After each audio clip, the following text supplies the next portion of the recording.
Nekem ez az egész tábor egy lelki felüdülés, és szerintem ez a lelki felüdülés miatt van, hogy én a barátságok mellett is természetesen ott vagyok, hogy az is egy nagyon nagy lépés nekem, hogy eljöjjek újra és újra, hogy lemondjak a tisztálkodásról, hogy lemondjak a kényelmes alvásról, vagy valami ilyesmiről, de viszont teljes mértékben boldog vagyok emellett, és így is akarok maradni, hogy ide járjak hozzájuk. 2003-ban voltunk a Márton Áronin matúrán Erdélyben, és az igazából egy ilyen szó szerinti matúra volt. És mikor hazaértünk, akkor egy barátunk mondta, hogy hát vannak itt Horgoson olyanok, akikkel kellene foglalkozni, gyerekek, és jó lenne nekik megszervezni ezt a túrát kicsiben. Melyik erről van? Azt a rudat. És akkor hazajöttünk és megszerveztük akkor első ízben, 2003-ban. Hát akkor még valóban nagyon kezdetleges volt.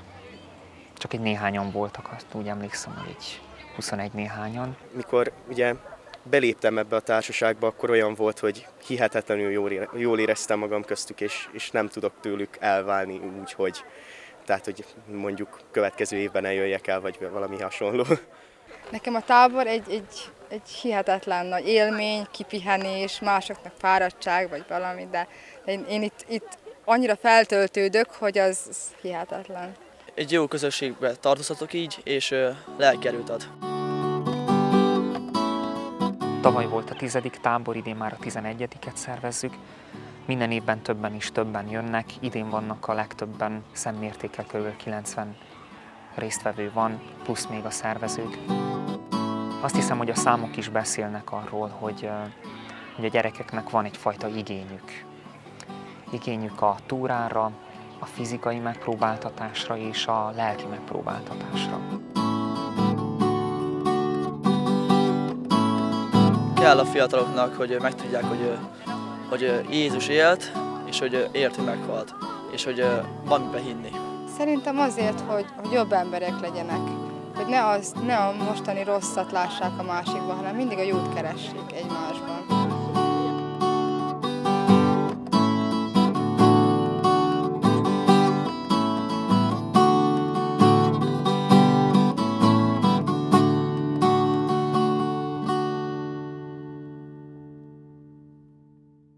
Kevés olyan tábor van, ahol ingyenesen tudnának a gyerekek táborozni. És ezen is gondolkodtunk, hogy milyen nagy szükség van arra, hogy legyen egy olyan tábor, ahova bárki elmehet.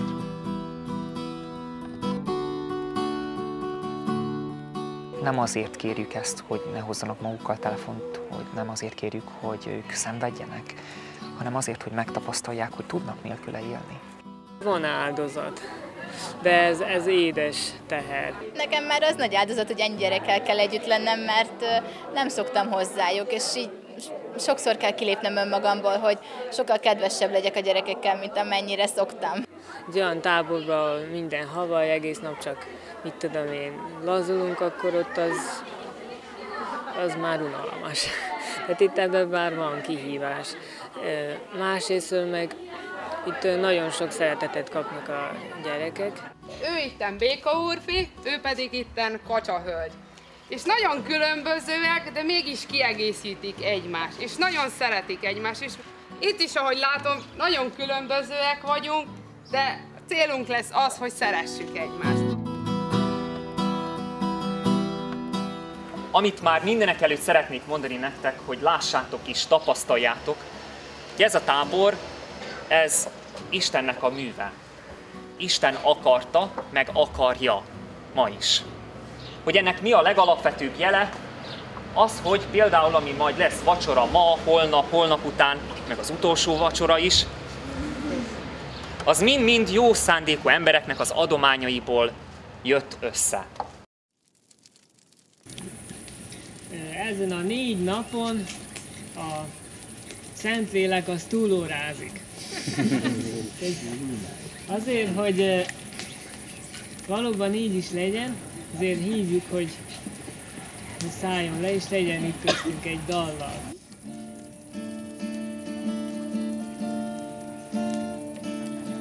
Jöjj, Szentlélek,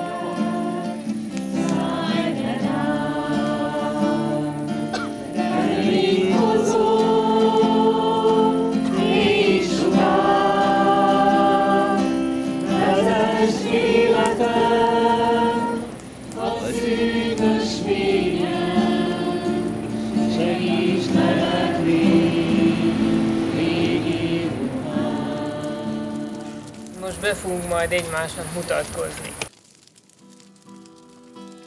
Jó, hogy itt vagyunk, és jó lesz. Kíváncsi vagyok, hogy milyen lesz a tábor, ugyanis most vagyok első alkalommal Jézus barátgyalog túrán, de ugyanakkor jól érzem magam, és bízom benne, hogy ez még csak jobb lesz. Én Anna Mária vagyok, először vagyok a táborban, és most annyi minden van bennem, főleg az, hogy sajnálom, hogy nem minden kezdődött, mert túl sok idő volt gondolkodni, hogy mit mondjak, és nem túl eredeti. Szóval az a gondolat van bennem, hogy sajnálom, hogy messze van a tűz, mert így kicsit fázott. De nagyon kíváncsi vagyok, hogy mi lesz tovább. Erős vár, az igaz hozzáfut, és megmenekül.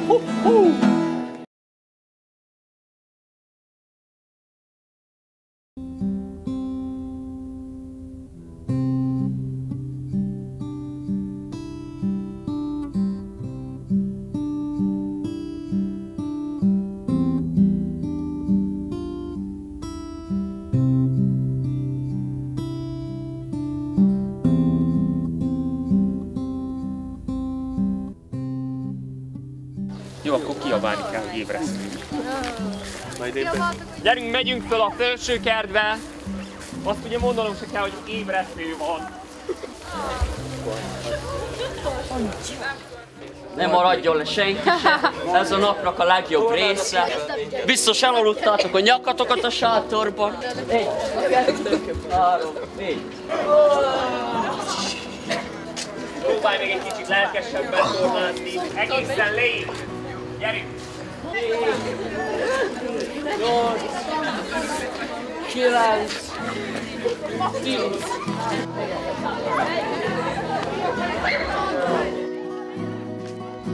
A szeretet az nem csak az, amikor valakit megsimogatunk, vagy hogyha jó érzés van bennünk. Néha a szeretethez hozzátartozik az is, hogy határozottak vagyunk valakihez. Egész nap sétálni fogunk. És ez egy nagy puszta lesz számunkra, mert hogy meleg lesz, szomjasak leszünk, elegünk van az egészből, viszont az a fontos, hogyha imádkozunk, akkor ebben a pusztában meg tudjuk hallani az Isten hangját.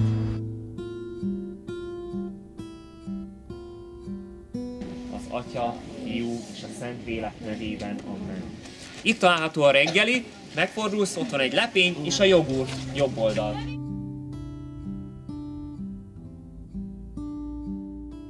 Minden nap ugye van túra, útközben vannak az előadások, tehát kint a természetben, csoportbeszélgetések is kint vannak a természetben, az ima kint lesz a természetben, a személyes ima.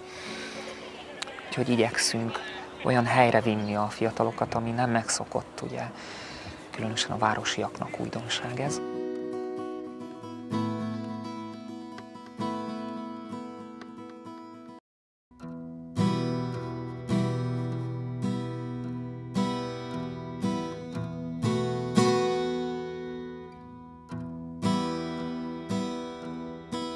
Mehetünk.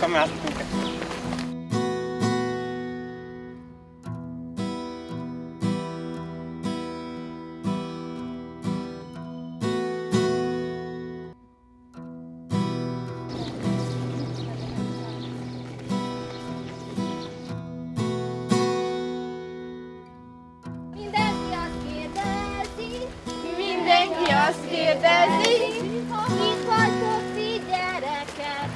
Kik vagytok ti gyerekek? Táborodók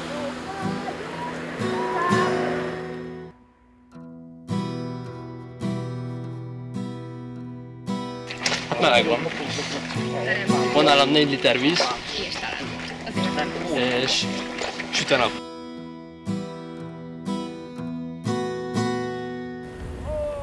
Na, ígyatok egy kicsit, ha kértek. Mindenkinek van még innivalója?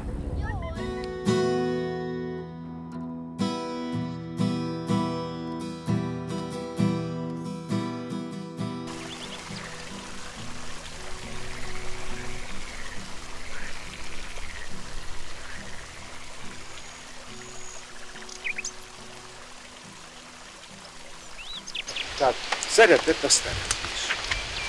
Tehát aki szeret, az teremt. Aki szeret, az alkot. A szeret az a semmiből valamit csinál.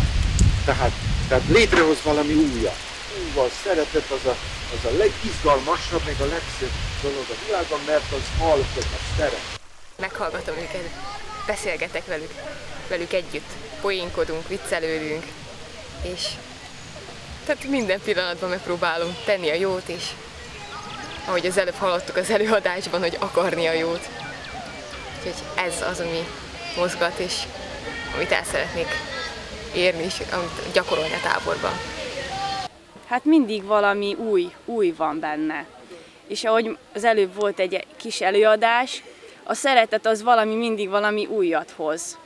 És most is ebbe a táborba is mindig valami új van. És ez így megdöbbent is engemet, meg így arra bátorít engemet, hogy itt is valamit, kell csinálni valamit.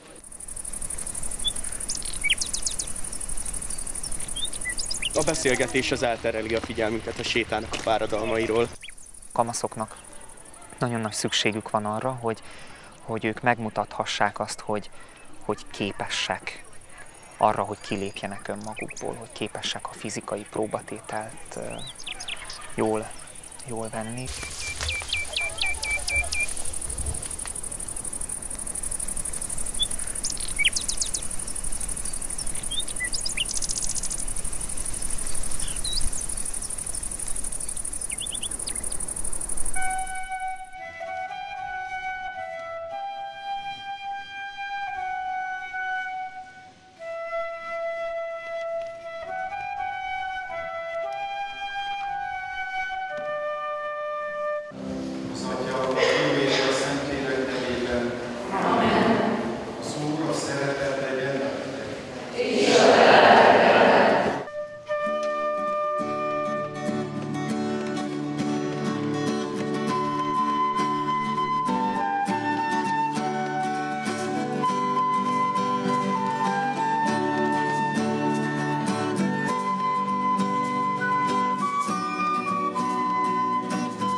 Aztán az egész évben ebből tudnak táplálkozni. Ez egy lelki gyakorlat, ez egy néhány lelki nap, ahol próbára van téve az ember lelke, és aztán a későbbiekben erős lélekkel tudja viselni az életnek a megpróbáltatásait, akár a lelki és fizikai megpróbáltatásait egyaránt.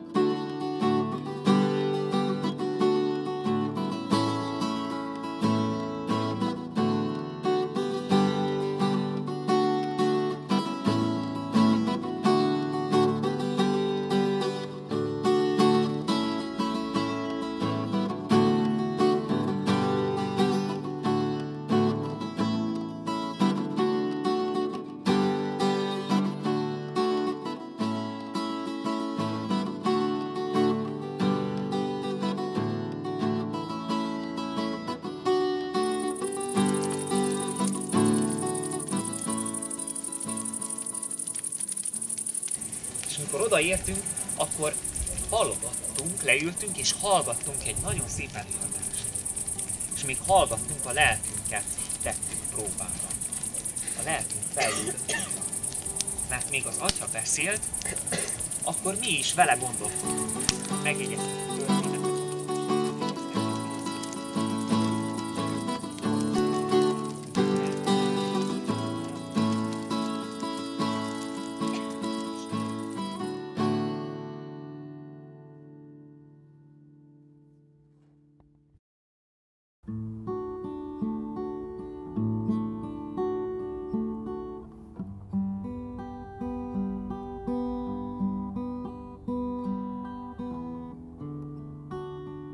Fölkeltem magamtól, és följutottam el.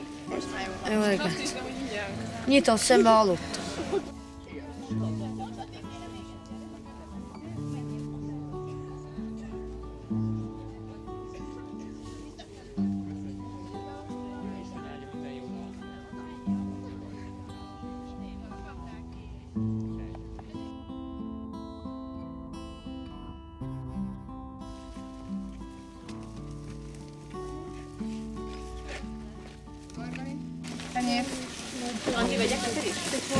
Majd veszek magamnak.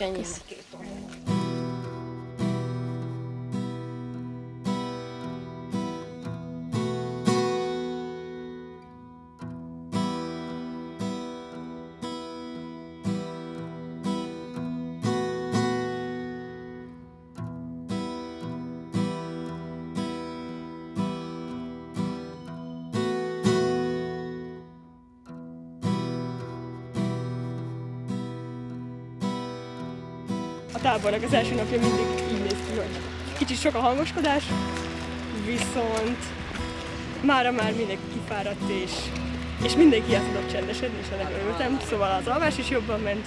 A fizikai próbatétellel együtt mindig jár egyfajta lelki próbatétel is, és még a fiatalok, a gyerekek úgymond fizikailag próbára vannak téve, úgy fejlődik az izomzatuk, úgymond, egyben fejlődik a lelkük is, amikor próbára van téve.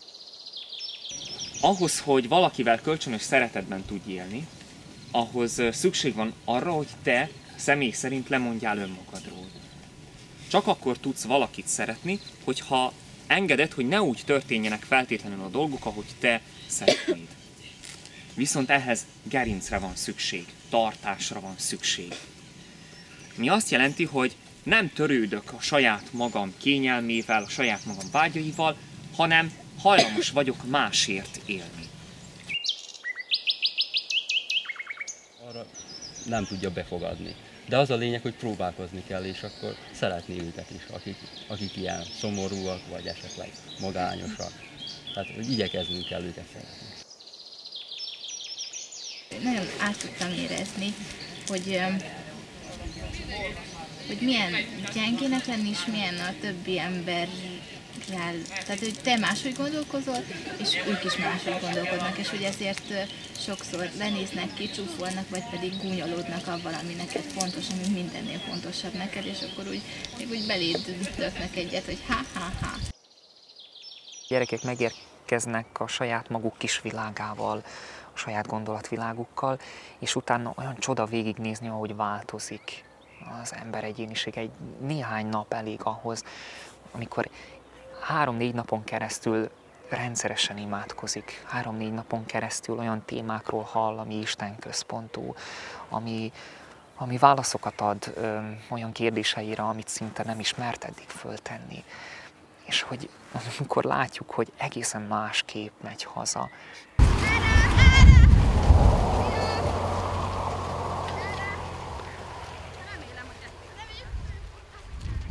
Hát jelen pillanatban még csak annyit várok a tábortól, hogy át tudjak lépni a saját határaimon, és hogy minél erősebb legyek utána.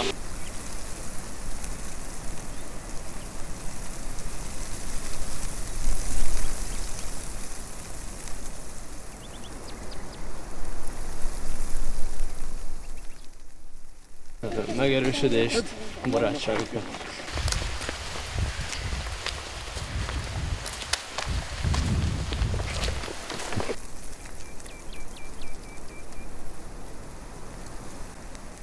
tudom, hogy ez neked kellemetlen, meg minden, de hogy mégis menj oda és csináld. Menj oda, szólítsd meg, mosolyog rá, vagy ha nem is szólsz hozzá, akkor csak bögd meg, vagy valami, vagy simogasd meg, vagy szólj rá, hogyha valami éppen rosszat csinál, hogy lépj ki magadból. És amikor kilépek magamból, amikor azt mondom Istennek, hogy oké, rendben van, ezt nem akarom, de mégis megteszem miattad, akkor utána így bennem így teljesen átformálódik az egész. És akkor ez is olyan hú érzéssel tölt el, hogy fel nem foghatom, és szavakban nem lehet nagyon önteni. Nehéz túrázni, az elejében nagyon nehéz volt, mert nem szoktam hozzához, hogy ennyit sétáljak egyszerre, de aztán mindig jött valahonnan egy lelki erő, ami adta azt, hogy még tovább, és hogy megéri gyalogolni, és nagyon sokszor ki kellett lépnem a saját kényelmemből, abból, hogy megszoktam azt, hogy otthon, ha fáradt vagyok, akkor leülhetek a kanapére és elnyúlhatok, de itt nem volt egy olyan hely, ahol most leülhettem volna és pihenhettem volna, hanem mindig menni kellett és csinálni kellett, és sokkal jobb, amikor az ember elfeledkezik arról, hogy önmagáról, és adja magát az embereknek.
Mivel Vajdaságból érkeznek a résztvevők, sok településen jártunk már, így azt is látom, hogy Vajdaságban így a magyarság is tud találkozni, megismerni egymást. A gyerekeknek is ez nagyon jó, hogy nem csak a helybéli osztálytársakat ismerik, hanem nekik vannak egészen messziről nagyon kedves barátaik, és ugyanúgy nekem is. Utána, ha később az életben visszagondolnak, vagy lesz egy nehéz élethelyzetük, akkor lesz mire visszaemlékezni. És hogyha ők úgymond nem is vallásosak, idézőjelbe téve, ha nem is járnak szentmisére, akkor viszont tudják azt, hogy hova kell visszamenni. Tudják azt, hogy hol tapasztalták meg a Jóistent, és ez rendkívül fontos. Tudják, hogy hova kell visszajönni, hogyha el is távolodnak utána. Van egy pozitív tapasztalatuk Istenről.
Az éjszaka az kicsit megterhelőbb volt, mint a séta, mivel ugye éjszakai felügyelőnek elég nehéz lenni, és olyan 1 óra felé kellett, hogy elaludjak, úgy mondom, és hát nagyon szerettem volna én is jobban kialudni magam, de ez is untig elég volt.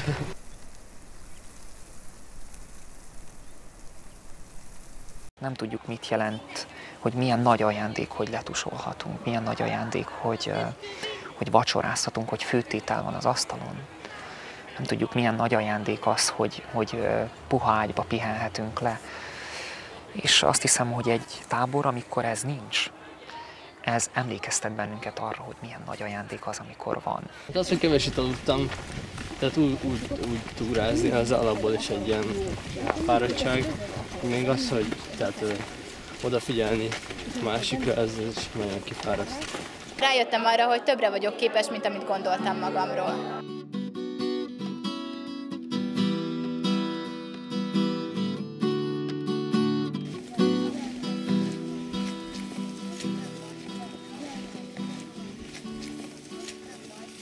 Mi történik? Az, hogy eltévedtünk, és akkor megyünk vissza egészen jó darabig, mert nem tudjuk, hogy merre kell mennünk. És nagyon sokat jöttünk hiába? Nem tudom. Nem tudom, hogy hol kellett volna lekanyarodnunk. De lehet, hogy itt kellett meg fölmennünk.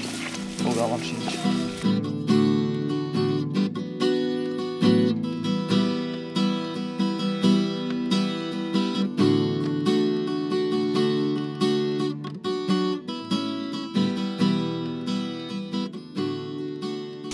Nagyon jó a tábor. Nagyon sok érték van benne. Nagyon sok jó új embert megismertem.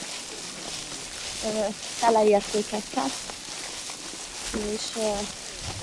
És nagyon örülök, hogy új barátságot kötöttem sok emberrel.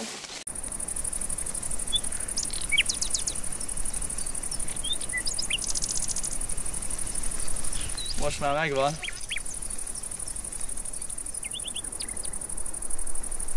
Hát most éppen pihenünk. Kicsikét sokan lemaradtak, és hát megvárjuk, hogy behozzák a lemaradást, és aztán indul.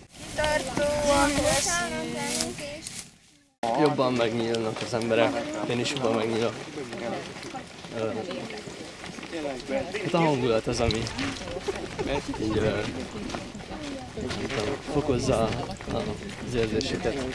Flakonok, amik kint voltak a napon, töltve vízzel, ezt megfogod, beviszed a tusolóba, és lelocsolod magad, aztán úgy megfürdesz, aztán megint lelocsolod magad, és kész, kijössz.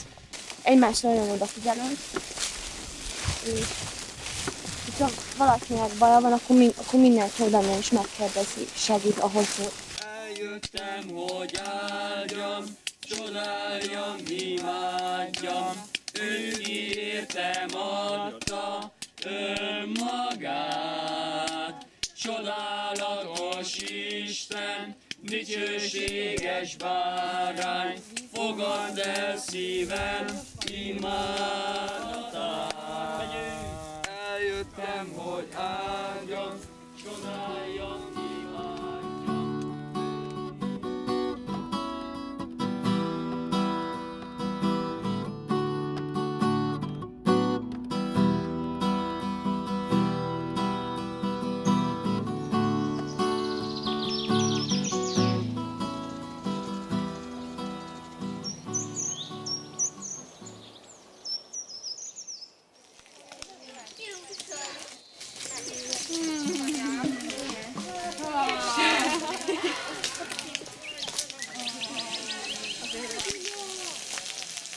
Az első napon beszéltünk arról, hogy a szeretet teremtő erő, ugye?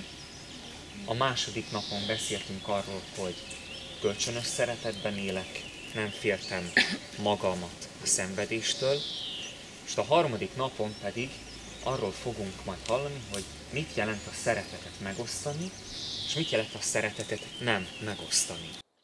Tehát, hogy az, amit mi köztünk, az a szeretet, ami megvan, ők azt kapják meg, és igazából az a szeretet formálja át őket. Ahol szeretet van, ottan jó a légkör, úgyhogy gyerekek megérzik ezt, és ők is máshogy viselkednek ilyen környezetben.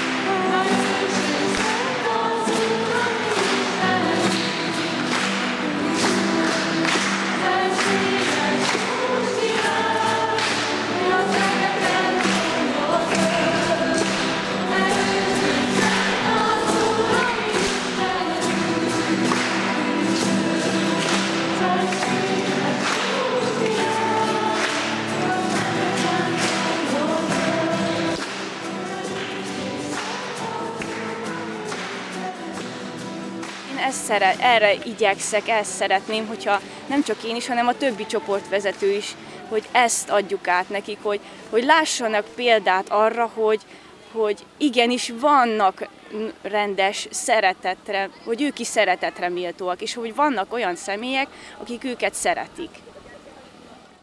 Csak szeretjük a gyerekeket, és ez a szeretet átmegy, ezt ők megérzik, megtapasztalják. Ők nem tudnak még róla beszélni 5-es, 6-osként, de viszont akkor, amikor találkoznak a társaikkal, amikor hazamennek, akkor erről beszélnek, hogy milyen jó volt. Nem tudják megfogalmazni, hogy mi volt a jó, de tudják, hogy valami nagyon jó volt. És azt hiszem, hogy ez a szeretet tartja itt őket. Ez hívja vissza évről évre, és ez a szeretet az, ami újabbnál újabb tagokat, résztvevőket hoz magával.